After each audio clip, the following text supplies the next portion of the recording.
Sudah lama aku menolong. Lama al-qawqala Musa majidtum. Apa yang kau mahu?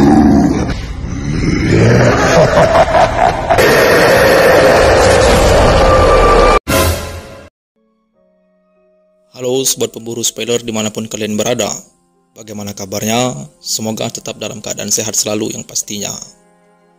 Oke Bor, dalam video kali ini Mimin akan mengangkat sebuah film kembali yang berjudul Penunggang Agama.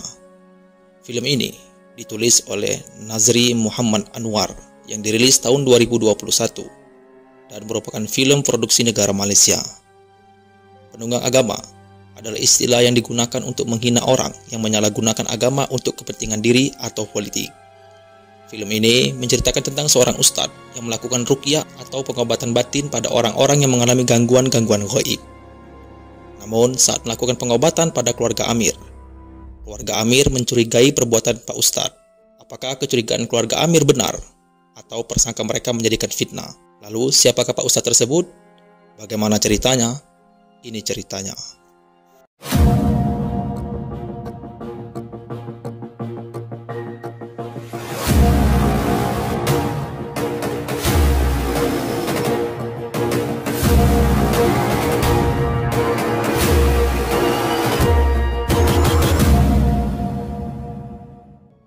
Film berawal dari seorang wanita yang diruqyah oleh seorang ustadz yang biasa dipanggil Tok Haji atau Tok Haji, sambil membacakan ayat-ayat yang tidak terdengar begitu jelas oleh Tok Haji. Dari sudut pandang wanita yang diruqyah, wanita tersebut melihat dua hantu di samping kiri dan kanan Tok Haji.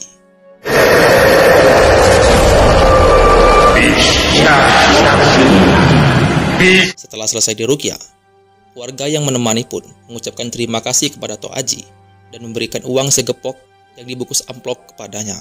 Tok Haji dan istrinya tersenyum picik ketika menerima uang yang diterimanya tersebut. Diperlihatkan seorang pria bernama Amir yang merupakan lulusan Al-Azhar Mesir. Namun saat pulang ke Indonesia, ia memilih untuk belajar lagi di bidang kedokteran dan seperti melupakan apa yang dipelajarinya ketika di Mesir dahulu. Amir memiliki seorang istri yang mengajar ngaji pada anak-anak bersama anak dan memiliki anak perempuan bernama Sarah. Amir dan keluarganya tinggal di rumah ayahnya yang memiliki harta yang berlimpah yang bernama Datuk Hapsam, dan Amir memiliki ibu tiri bernama Maria. Namun sepertinya Amir kurang akrab dengan ibu tirinya meskipun Maria berusaha baik dan mengakrabkan diri pada Amir. Pada malam hari, Maria mendengar sesuatu yang aneh dan ternyata itu adalah gangguan sosok jin. Ia pun ketakutan dan berteriak membuat semua orang terbangun. Amir dan Ana yang mendengar teriakan itu bergegas ke tempat Maria yang lebih dahulu ada Datuk Hapsam. Ana pun membacakan doa untuk Maria dan membuatnya menjadi lebih tenang.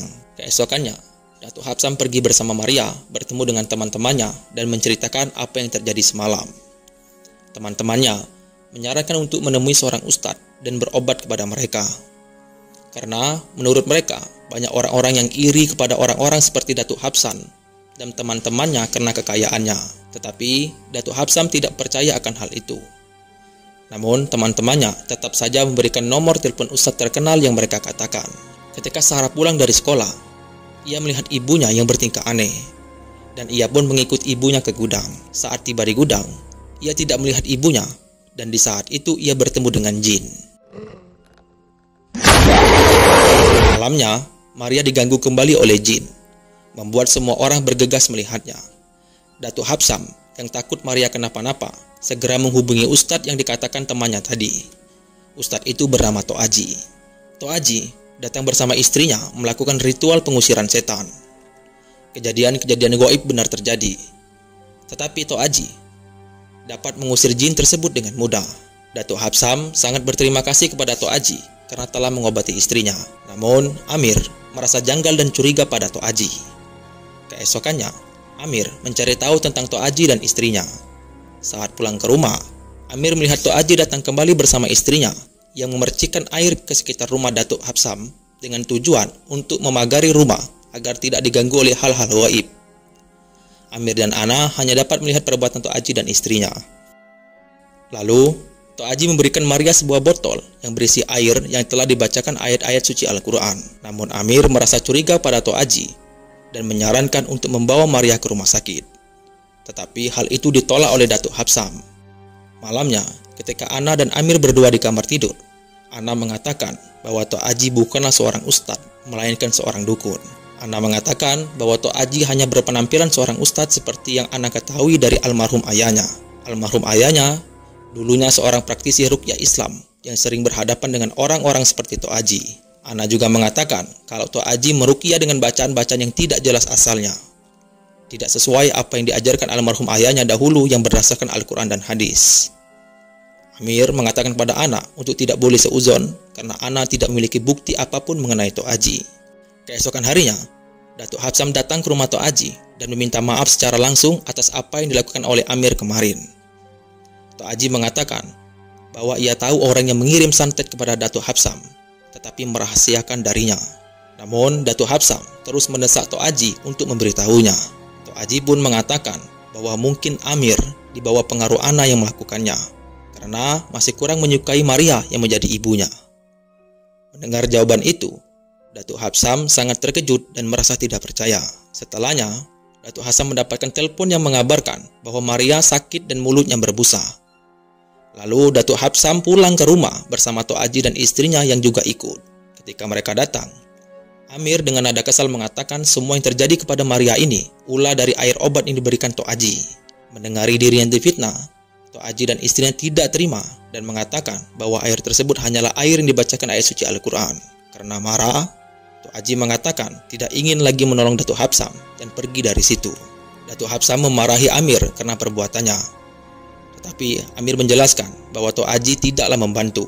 Datuk Habsam membantah dan membela Tok Aji. Datuk Habsam pergi ke rumah Tok Aji untuk meminta maaf dan meminta bantuannya sekali lagi. Tok Aji pun memberi kotak kepada Datuk Habsam dan meminta Datuk Habsam untuk mengikuti semua perkataannya. Di kamar Sarah, Amir mendatanginya yang sedang menangis. Sarah bercerita sambil ketakutan bahwa ia melihat ibunya telah memasukkan sesuatu ke dalam botol air minum Tok Aji sebelum Maria meminumnya. Amir yang mendengar hal tersebut menjadi marah dan memarahinya. Ana bersumpah bahwa ia tidak pernah melakukan hal tersebut. Tetapi Amir lebih percaya kepada anaknya dan merasa bersalah karena telah menuduh Tok Aji dan membuat Amir tidak percaya kepada Ana. Di tempat Tok Aji, ia menunjukkan dirinya yang asli, di mana sedang menyembah iblis dan merasa senang karena telah menjalankan perintah iblis, yaitu memporak-porandakan rumah tangga keturunan Adam. Dalang dari gangguan-gangguan Maria adalah Tok Aji yang bertujuan membuat iman mereka goyah dan keluarga mereka berantakan. Gangguan-gangguan pada keluarga Datuk Habsam semakin kuat. Maria kerasukan iblis. Amir yang melihatnya berusaha menolong Maria. Tetapi Maria yang kerasukan iblis melawan Amir. Datuk Habsam yang melihat keduanya berusaha memisahkan mereka. Sialnya, Amir kepergok seperti seseorang yang ingin menyakiti Maria. Amir berusaha menjelaskan apa yang terjadi, tetapi Datuk tidak mempercayainya. Datuk mengatakan bahwa Ana dalang di balik semua ini, karena almarhum ayah Ana juga sering berusaha dengan hal ini.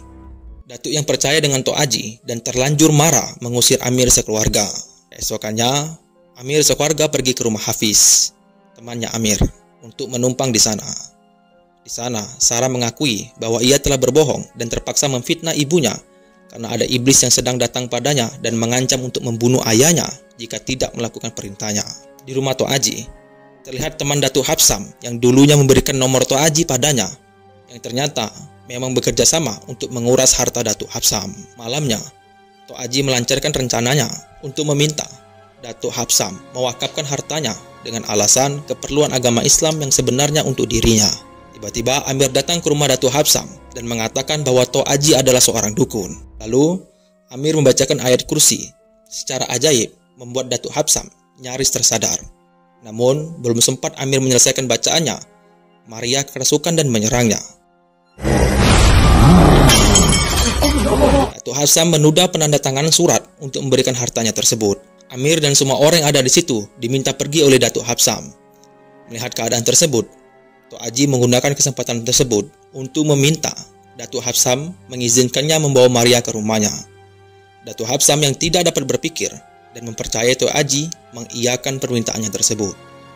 Tidak lama, Uda, istrinya Tok Aji, menelpon Amir untuk meminta tolong menyelamatkan Maria yang dibawa ke tempat Tok Aji yang akan disetubui oleh Tok Aji. Huda berkhianat pada Tok Aji karena sudah tidak tahan lagi melihat Tok Aji yang menyetubui wanita lain. Amir dan Ana segera pergi menyelamatkan Maria. Saat tiba di sana, Tok Aji kepergok hendak menyetubui Maria. Amir langsung menyerang Tok Aji. Namun Tok Aji dan Huda berhasil melarikan diri. Datuk Habsam yang kembali tersadar meminta maaf kepada Amir karena perbuatannya dan lebih mempercayai Tok Aji. Karena perbuatan Tok Aji telah terbongkar, ia bersama istrinya pun menjadi buronan polisi. Tok Aji marah kepada Huda karena telah berkhianat dan membantu Amir sekeluarga. Tok Aji yang ingin balas dendam menelpon temannya dan berbohong untuk melakukan ritual penyembahan iblis. Namun, tanpa disadari, dialah yang menjadi tumbal oleh Tok Aji. Iblis pun datang memasuki Huda. Dan Tok Aji menjadi semakin kuat lagi.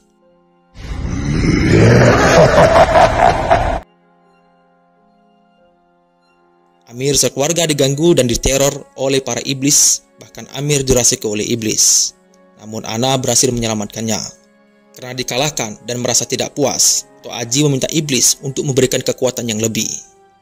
Iblis pun mengatakan bahwa Tok Aji harus mengorbankan dirinya terlebih dahulu, yang nanti akan ditiupkan rohnya kembali oleh iblis pada tubuh Tok Aji. Kemudian akan membuat Tok Aji jauh lebih kuat.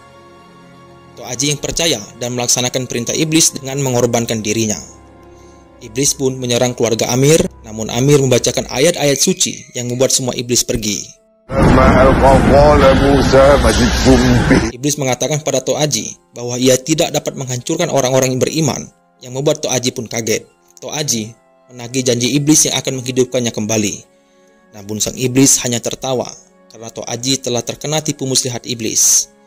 Misi iblis pun berhasil yang membuat Tok Aji untuk mengikutinya dengan membawanya ke jalan yang salah dan mati dalam keadaan kafir. Film pun selesai.